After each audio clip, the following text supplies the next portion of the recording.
सिलीको तर्फबाट थैली छुटेको कारणले तपाईँहरूले यहाँ सम्पर्क गरेर आफ्नो थैली लिन सक्नुहुन्छ।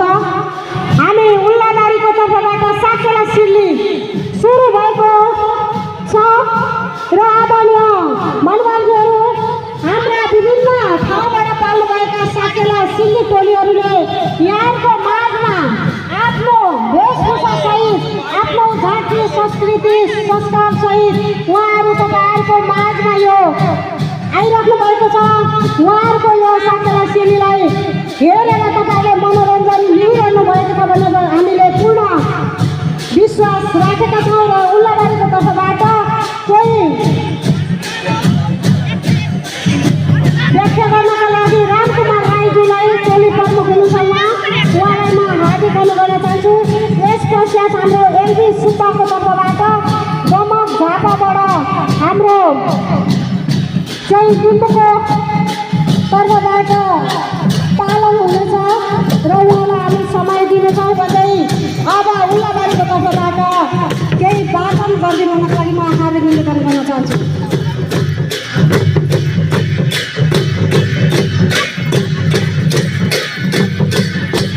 धन्यवाद। कार्यक्रम सञ्चालिका टोली 5050 खेलेदोङ उभौलीको अवसरमा किराँत राई आयोगका 25 सदस्यहरूको आयोजनामा यो कार्यक्रम हुन गइरहेको यस कार्यक्रमका सभाध्यक्ष महोदय, प्रमुख अतिथिज्यू, विशिष्ट अतिथिज्यूहरू, यसमा सम्पूर्ण कलाकार मित्रहरू र अतिथिज्यूहरू र यस प्राङ्गणमा उपस्थित हुनुभएका सम्पूर्ण मित्रहरूलाई उल्लाबारीको तर्फबाट सेवा भन्न चाहन्छु। उल्लाबारीलाई निमन्त्रणा गर्नुभए बापत यहाँ आगमन भएर आफ्नो सिली प्रस्तुतिकरण गर्ने क्रम भएको छ। विशेष गरेर यो सिली यहाँले देख्नु भएको छ, यसलाई मोछामा सिली यानि हाम्रो देउता सिली, यो सबभन्दा ठुलो किराँतीहरूको एउटा सिली हो। यो सिलीलाई यहाँले देखिरहनु भएको छ। साँच्चीकै हाम्रो पुर्खाहरूले हामीलाई सुम्पेको सिलीहरूमध्ये यो सबभन्दा यो नगरी नहुने सिली मोछामा सिली हो। यसलाई यहाँले अवलोकन गरिरहनु भएको छ। हामी किराँतीहरूको गुरु भनेकै प्रकृति हो। प्रकृतिले जे दिएको छ अर्थात् प्रकृतिले जे सिकाएको छ त्यसलाई नक्कल गर्दै आएका हाम्रो पुर्खाहरूले आज पुस्ता हस्तान्तरण हुँदै जाने क्रममा यहाँ आइपुगेका छौँ र पुर्खाहरूलाई हाम्रो सम्मान छ र यो वैज्ञानिक छ। साँच्चीकै भन्ने हो भने यो एउटा अकार्य त्यस्तो वैज्ञानिकले प्रमाणित गरिसकेको हामीले विशेष गरेर किराँतीहरू, राई, लिम्बू, याक्का, सुनवार लगायतका 10वटा समुदायहरूमध्येका यो राईहरूले यो भूमिलाई पूजा गर्ने, भूमि बिना हामी बाँच्न नसकिने यो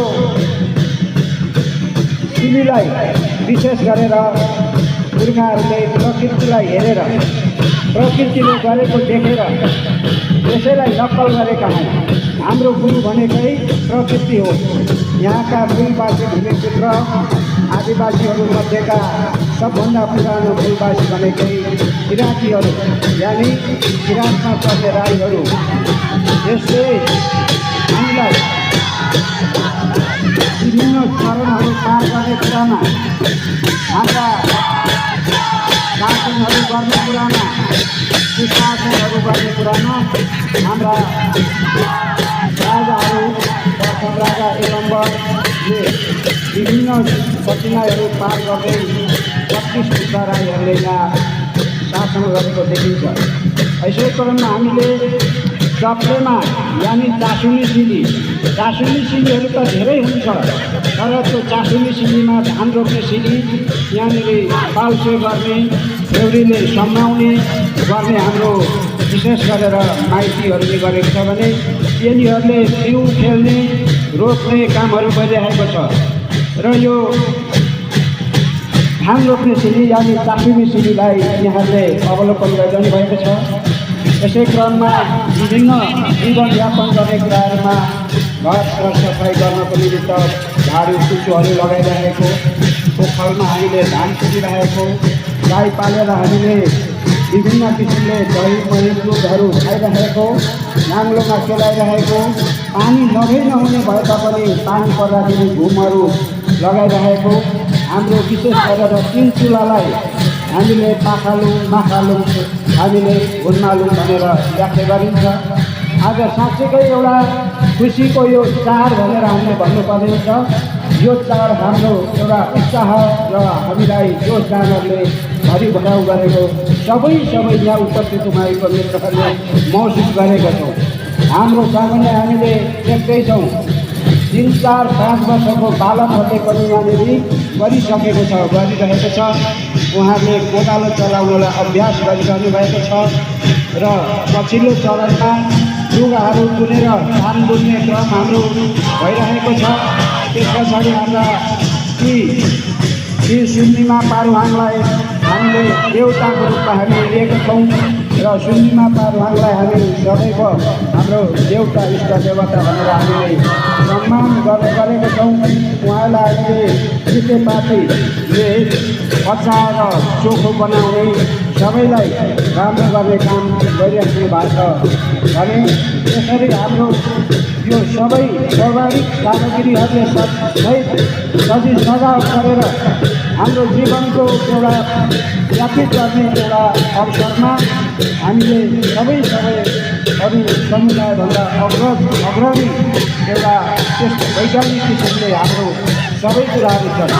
त्यहाँ हेङमा यानि हाम्रो रक्सी यानि हाम्रो खादा अर्थात् जहाँ यो एउटा हामीले आफैले आविष्कार गरेको कुरा हो। जब हामी अन्नपातको हामीले आविष्कार गऱ्यौँ, त्यो आविष्कार पनि हामीले चरा चुरुङ्गीबाट सिकेको भन्ने हाम्रो पुर्खाहरूले हामीलाई सुनाउँदै आउनुभएको छ।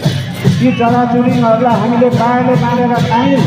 खाँदाखेरि काँडमा त्यहाँ कोदो धान मकैहरू चालेर त्यो झरेर फलिसके पछाडि चरा चुरुङ्गीले खाँदा हुन्छ भनेपछि हामीले पनि खाउँ यो भनेर कसरी खाने त भन्दाखेरि यसलाई पहिला हामीले यसलाई प्याज राख्ने यानि खलजोत गरेर प्याज राख्ने, त्यस पछाडि त्यसलाई फलिसके पछाडि हामीले हाम्रो इष्ट देवतालाई चढाउने, प्रकृतिलाई चढाउने अनि हामीले नुहाली खाने। यसरी खाँदै जाँदाखेरि उब्रेको खानालाई हामीले पातमा पोको पारेर राख्यौँ। भोलिपल्ट जाँडको रूपमा मगको बासना आइरहेको थियो। साँच्चीकै त्यतिखेर हामीले एउटा मोर्चाको रूपमा त्यसलाई पत्तो लगायौँ र यसरी अन्नलाई हामीले राखेर हामीले एक किसिमको यो अहिले हामी हेङमा यानि हामी जाँड यसरी हामीले प्रयोग गर्दै आएको र पुर्खाले सबै कुराहरू खाँदै जाँदाखेरि अब ती पुर्खाहरू स्वर्ग रहनुभयो, उहाँहरूको आत्माहरू जीवित रहन्छ भन्ने हामीलाई जनविश्वास छ। यसै क्रममा म अर्को आम्लाले सिकारी सिली आम्लानी अर्थात् सिकारी सिली यहाँलाई प्रस्तुत गरिरहनु भएको छ। हामीले शिकार गर्ने क्रममा शिकार गरेर ती माइतीहरूले ल्याउने र घरमा चेलीहरूले बनाएर खुवाउने र यसरी हाम्रो पुर्खाहरूले जीवन व्यतीत गर्ने क्रममा हामीलाई यो सबै कुराहरू सिकाउँदै पुस्ता हस्तान्तरण गर्दै जाने क्रममा आज हामी यहाँ आइपुगेका छौँ। यो सबै कुरालाई नामित गर्यो भने हाम्रो पहिचान अस्तित्वको कुनै पनि अर्थ हुने छैन। त्यस हुनाले हामीलाई जिम्मेवारी दिएको छ, हाम्रो काँधमा जिम्मेवारी आएको छ र सबभन्दा महत्त्वपूर्ण कुरा अर्को पनि छ। त्यो भनेको हामीभन्दा अघिल्लो टोलीले राई बान्ता भाषामा केही कुराहरू बोल्नुभयो। म लगायत सम्पूर्ण बान्ता भाषीहरू एकदम हर्षले विमुख भयो। हाम्रो राईहरू 25वटा भाषाका धनी अनि आफ्नो भाषाले आफ्ना सिलिगहरूको नामकरण गरिएका अवस्था र त्यसै सन्दर्भमा हाम्रो भाषालाई विशेष गरेर यहाँले अग्रणी स्थानमा राखेर प्रयोग गरेर पुस्ता हस्तान्तरण गर्ने आजको वास्तविकता तपाईँ हाम्रो एकता केही हो भन्ने लाग्छ। र अब हाम्रो लगभग समय 2 मिनट मात्रै रहेको छ, 2 मिनट मात्रै रहेको छ। यहाँले आफ्नो सिडीलाई देखाइरहनु भएको छ।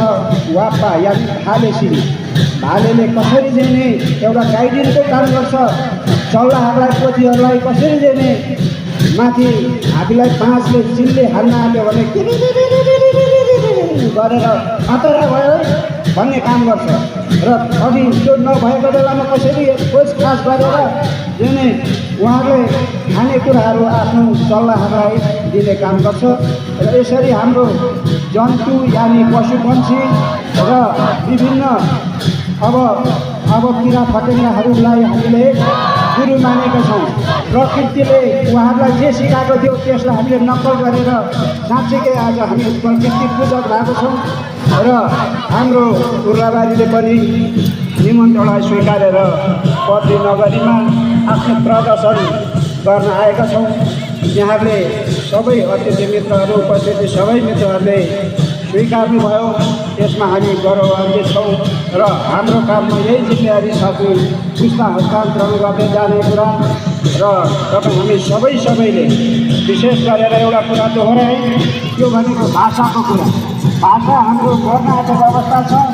सरकारसँग सहकार्य गरेर हुन्छ कि हामी तपाईँ बिचमा सहकार्य गर्दै जाँदै आफ्नो भाषालाई यहाँले अक्षुण्ण राख्नुहुनेछ। भाषा मर्यो भने आफ्नो सबै कुराहरू मर्नेछन्। र अहिले जति पनि मैले केही कुराहरू राखेँ हाम्रो पुर्खाले बुझेको छैन, यो म ठोकुवाको साथ भन्छु। किनभने त्यो भाषा उहाँले नजानिकन स्वीकार हुनुभएको छ र आफ्नो भाषादेखि हामीले उहाँहरूलाई तपाईँहरूले गरिरहेको कुरो सम्पूर्ण चढाउँदैछौँ, स्वीकार्नुहोस् भनेर आफ्नो भाषाबाट भन्यो भने उहाँहरूको आत्माले स्वीकार्नुहुनेछ। तथापि यो भाषा हामीले प्रयोग गऱ्यो भने हाम्रा पुर्खाहरूले उहाँहरूको आत्माहरूले हेरेको हेरै, यानि दुर्गेश थापाले भने जस्तो हेरेको हेरै मात्रै हुन्छ। तर हामीले यो भाषालाई अग्रपङ्क्तिमा राखेर अगाडि बढ्नु पनि अहिलेको वास्तविकता नितान्त आवश्यकता हो भन्ने हामीले महसुस गर्नुपर्ने छ भन्ने हामीलाई लागेको छ। हाम्रो उर्लाबारीको टोली सबैले विदा माग्दै यहाँहरूबाट गइरहेको अवगत गराउन चाहन्छौँ। र हाम्रो जिम्मेवारीलाई उर्लाबारीले पनि सहज ढङ्गले लिएको छ।